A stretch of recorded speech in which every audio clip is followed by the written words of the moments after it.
नमस्कार दोस्तों, कौटिल्य बलरामपुर के डेली न्यूज़ एनालिसिस में आपका स्वागत है। आइए देखते हैं 24 अगस्त की न्यूज़ और उसका एनालिसिस करते हैं।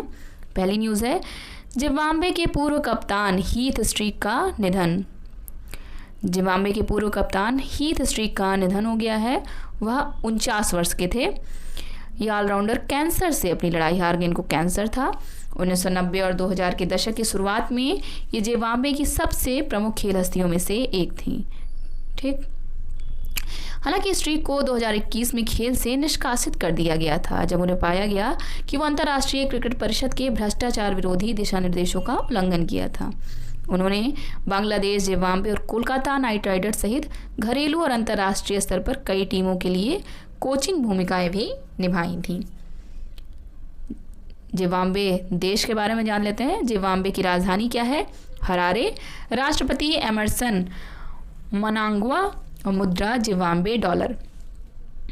जिम्बाब्वे के पूर्व कप्तान का नाम बताइए जिनका हाल ही में निधन हो गया। तो कौन है? Heath streak. अगला प्रश्न, मतलब अगली न्यूज़ कौन सी है? क्रिकेट के दिग्गज सचिन तेंदुलकर भारत के चुनाव आयोग के लिए राष्ट्रीय आइकॉन होंगे।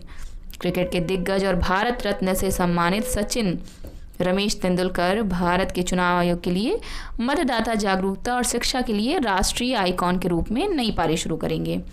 3 साल की अवधि के लिए क्रिकेट दिग्गज के साथ एक समझौता ज्ञापन पर हस्ताक्षर किए जाएंगे।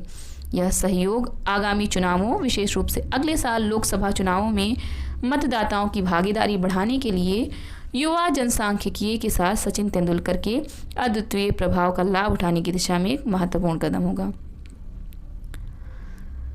प्रश्न क्या बनेगा? देखिए, चुनाव आयोग खुद को विभिन्न क्षेत्रों के प्रसिद्ध भारतीयों के साथ जोड़ता रहता है। वैसे भी क्यों? क्योंकि मतदाताओं को लोकतंत्र के त्यौहार में भाग लेने के लिए प्रेरित करने के लिए उन्हें अपने राष्ट्रीय प्रतीक के रूप में नामित करता है। पिछले साल आयोग ने मशहूर अभिनेता पंकज त्रिपाठी को नेशनल आइकॉन के तौर पर मान्यता दी थी। इससे पहले 2019 के लोकसभा चुनाव के दौरान MS धोनी, आमिर खान और Mary Kom ECI national icon रह चुके हैं। ठीक। प्रश्न क्या बनेगा? भारत के चुनाव आयोग ने मतदाता जागरूकता के लिए किस क्रिकेट दिग्गज के साथ 3 साल की अवधि के लिए एक समझौता ज्ञापन पर हस्ताक्षर किए हैं? कौन है वो? सचिन तेंदुलकर। अगली न्यूज़ क्या है? भारत के हनी डबास और राहुल जोगराजिया ने विश्व पैरा पावरलिफ्टिंग चैंपियनशिप में पहला ऐतिहासिक स्वर्ण और रजत पदक जीता। ऐतिहासिक पहली बार भारतीय पावर लिफ्टर्स हनी डबास और राहुल जोगराजिया ने दुबई में विश्व पैरा पावरलिफ्टिंग चैंपियनशिप के शुरुआती क्रमशः स्वर्ण और रजत पदक जीते। ये पदक भारत के लिए ऐतिहासिक हैं क्योंकि ये किसी भी विश्व चैंपियनशिप में भारत के लिए पहले स्वर्ण और रजत हैं।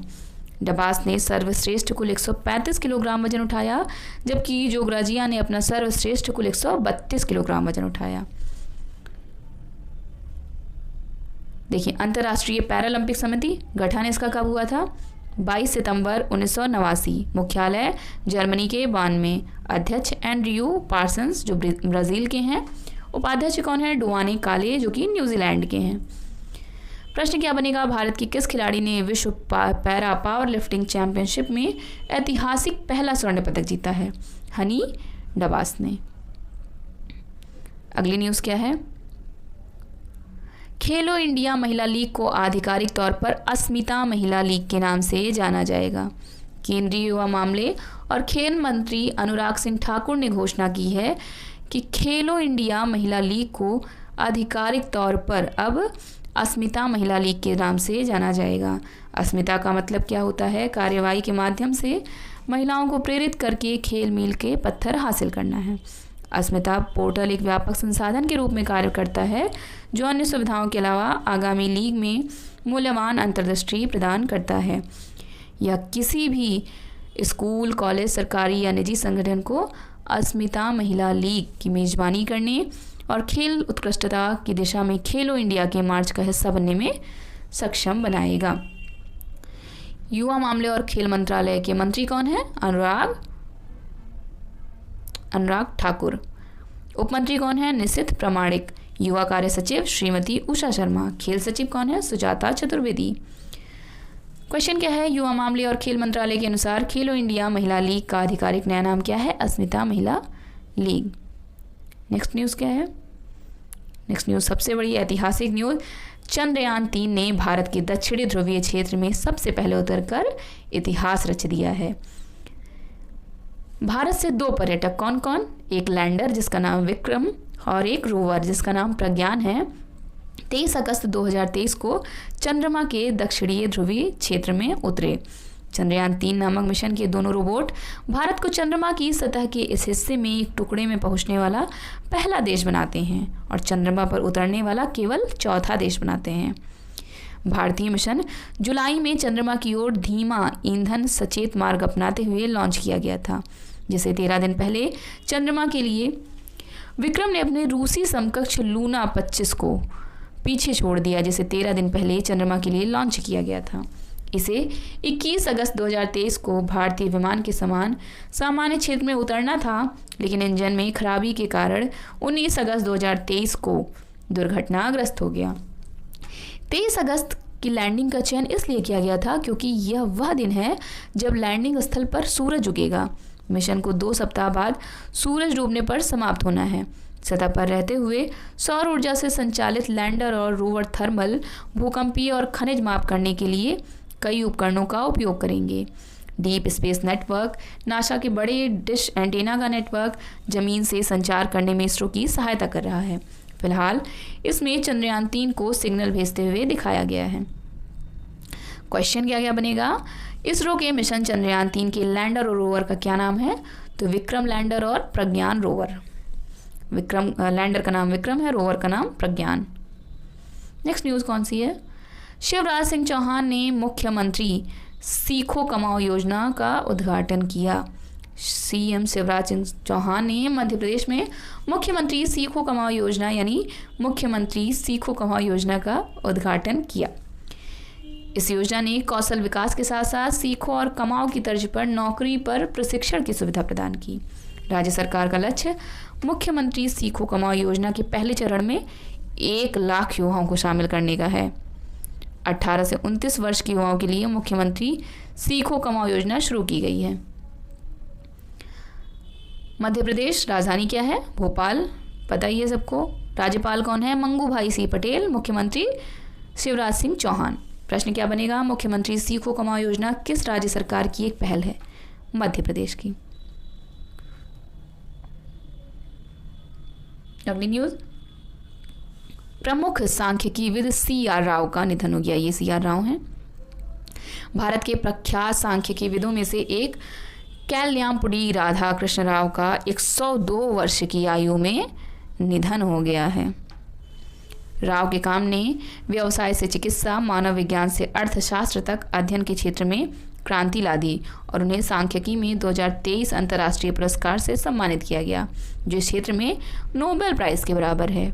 भारत में उनका प्रभाव केंद्रीय सांख्यिकी कार्यालय, भारतीय सांख्यिकी संस्थान और हैदराबाद में CR Rao advanced institute of mathematics, statics and computer science के संचालन में परिलक्षित होता है, जिसे 2013 में स्थापित किया गया था। राव को कई सम्मान मिल चुके हैं। उन्हें 1968 में पद्म भूषण, 2001 में पद्म विभूषण से सम्मानित किया गया था। राव ने अपनी आत्मकथा glimpses of India's statistical heritage 1992 Wiley Eastern Limited लिखी थी, जो निबंधों का एक संग्रह है जिसे JK घोष, SK मित्रा और KR पार्थसारथी द्वारा संपादित किया गया है। क्वेश्चन क्या बनेगा? हाल ही में भारत के प्रख्यात सांख्यिकीविदों में से एक CR राव का निधन हो गया।